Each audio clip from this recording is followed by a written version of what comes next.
शाम को 4 बजे से लेकर 7 बजे के बीच में शंकर और पार्वती के भ्रमण का समय रहता है। मेरे देवाधिदेव महादेव और माता पार्वती के भ्रमण का समय, भगवान शंकर पार्वती घूमने को निकले।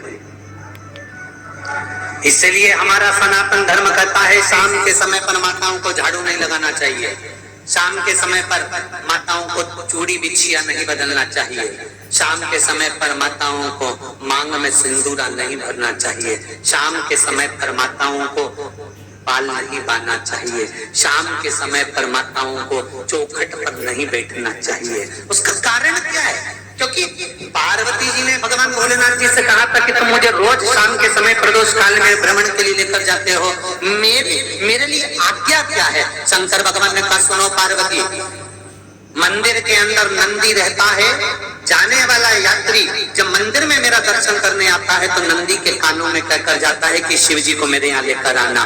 मैं नंदी के अनुसार उनके घर जाता हूँ, मेरा काम है उनका कल्याण करना और तेरा काम है उनके घर की नारी को अखंड सौभाग्यवती का वर प्रदान करना, ये तेरा काम।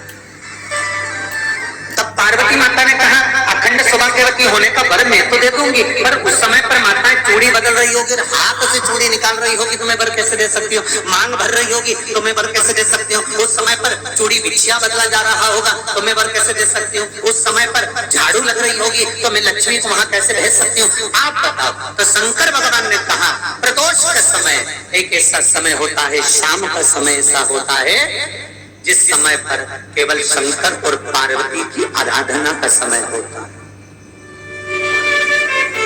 हम तो कई लोगों से कहते हैं अगर आपके यहाँ संपदा नहीं आ रही है, बहुत मेहनत कर रहे हो, फल नहीं मिल रहा, कहीं नौकरी, कहीं सर्विस या कहीं व्यापार या व्यवसाय में कहीं तकलीफ आ रही है, हम सबसे कहते हैं शाम का समय पकड़ लो, शंकर जी के मंदिर में दिया लगाना प्रारंभ कर दो।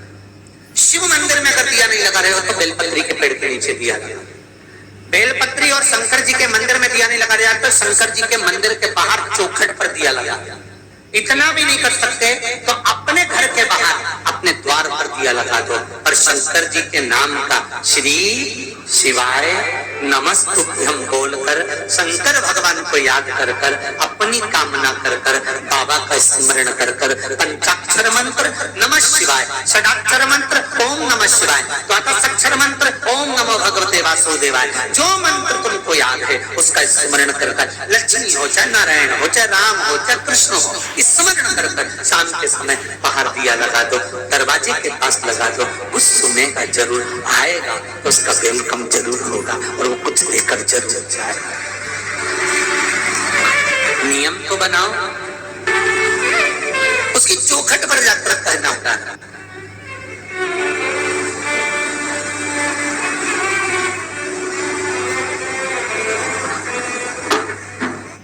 बृहस्पति महाराज ने कहा कि शाम का समय जो प्रदोष का समय होता है उस समय पर इंद्रदेव तुम शंकर जी की आराधना करो। शिव आराधना से शंकर जी जो मार्ग प्रशस्त करेंगे, शिव आराधना से जो शंकर जी कहेंगे वो तुम करना, ठीक है? आराधना करी बाबा भोलेनाथ जी,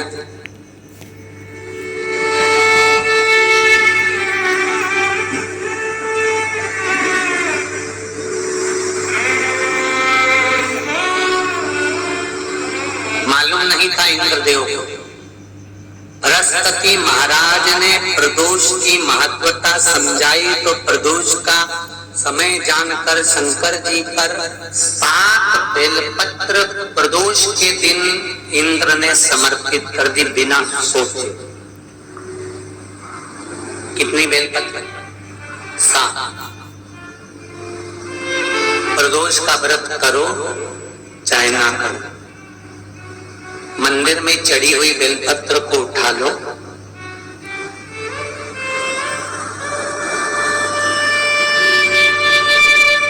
बेलपत्र का ब्रह्म कमल बना लो,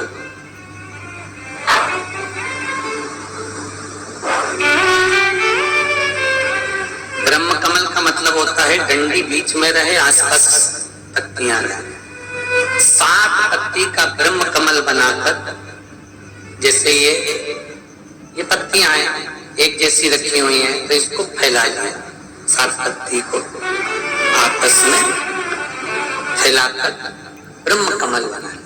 प्रदोष का व्रत करें ना करें, जरूरी नहीं है कि वृक्ष से ही पत्ती लेकर आओगे तो ही शंकर जी को चढ़ाओगे।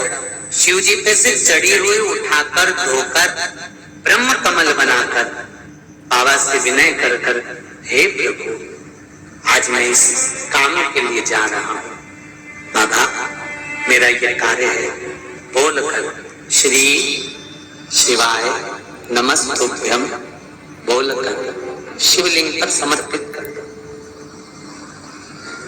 दिन भर के प्रदोष व्रत का फल बाबा एक बेलपत्री समर्पित करने पर ही प्रदान कर देता है। शिव